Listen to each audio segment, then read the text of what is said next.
Hi, it's Scott, ROCKFILE, back with another podcast review. Going to review The Dead Zone. Yes, the David Cronenberg movie from 1983. During a sale recently, I picked up the 4K Steelbook from Amazon, and it's been years since I've seen this. This is one of the best Stephen King adaptations, period, end of story. Thought I had already reviewed this, by the way. I've been on a David Cronenberg kick. This year, they released new versions of The Brood. There's a new version of Scanners. I just watched Rabid for the first time. A lot of his movies are getting these 4K upgrades. And after watching The Shrouds and liked it, I got my 4K edition in, and it looks spectacular. We'll do that in another review. A screenplay from Jeffrey Boehm, who was writing a bunch of big blockbusters at the time. He adapted The Dead Zone by Stephen King. Deborah Hill, longtime producer with John Carpenter movies, produced this film. A young David Cronenberg directed it. Christopher Walken, I don't remember him being this young, stars. Brooke Adams, Tom Skerritt, Herbert Lom, Anthony Zerbe, Martin Sheen. If you don't know anything about the movie, the less you know, the better. It's basically... Guy wakes up from a coma. He was on a date with a school teacher. They didn't spend the night together, and he goes home, has a bad accident, wakes up 5 years later. She's now married, has a kid, and he's got psychic abilities. He can see into people's lives when he touches a nurse's hand. He can see that her daughter was trapped, and they went and... Anyway, he kind of becomes a celebrity, and then it gets kind of twisted, and then the president's involved, and yeah. I think Christopher Walken is amazing in this film, and it's a great adaptation. I remember reading The Dead Zone when I was much, much younger. My mom got into Stephen King early on.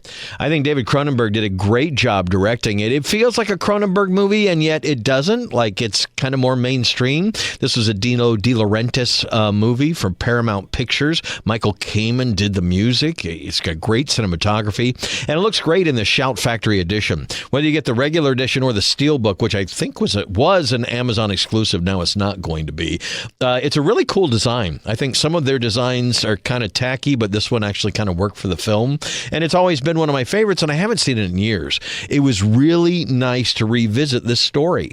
Brooke Adams playing the girlfriend, now love interest. Tom Skerritt, who I've always loved since Alien. Everybody's great in the film, and it feels more powerful than it is. There's a lot of Stephen King drops in this, like nearby Castle Rock and that kind of thing. Budget was around $7 to $10 million, went on to make $20 million in the U.S. and Canada, and 16 around the world. So a modest hit, didn't do too bad. And obviously, David Cronenberg and everybody involved went on to long careers. Brooke Adams, of course, I loved her in Invasion of the Body Snatchers. She had done a few years before. This came out in 83. It came out when I was in high school, and I just remember it being good. But honestly, over the years, it's just been one of those. It wasn't as supernatural or bombastic as a lot of the other Stephen King adaptations. So I hadn't revisited it in years. Quite the pleasure now, especially being in the... not only a big fan of everybody who's in it, but a big fan of David Cronenberg, and I'm revisiting his catalog now. So I have a few more reviews of that kind of stuff coming up. But yeah, if you haven't seen The Dead Zone in a while, what a great Stephen King adaptation. One of the best of all time. And the 4K edition from Shout Factory has some nice extras on it. The 4K presentation was fantastic, actually. It looked great for an older film. High marks to The Dead Zone, available now in 4K. You should check it out if you're so inclined. Scott, I'm ROCKFILE. More podcasts are on the way. Please like, share, and subscribe, and have a spectacular day.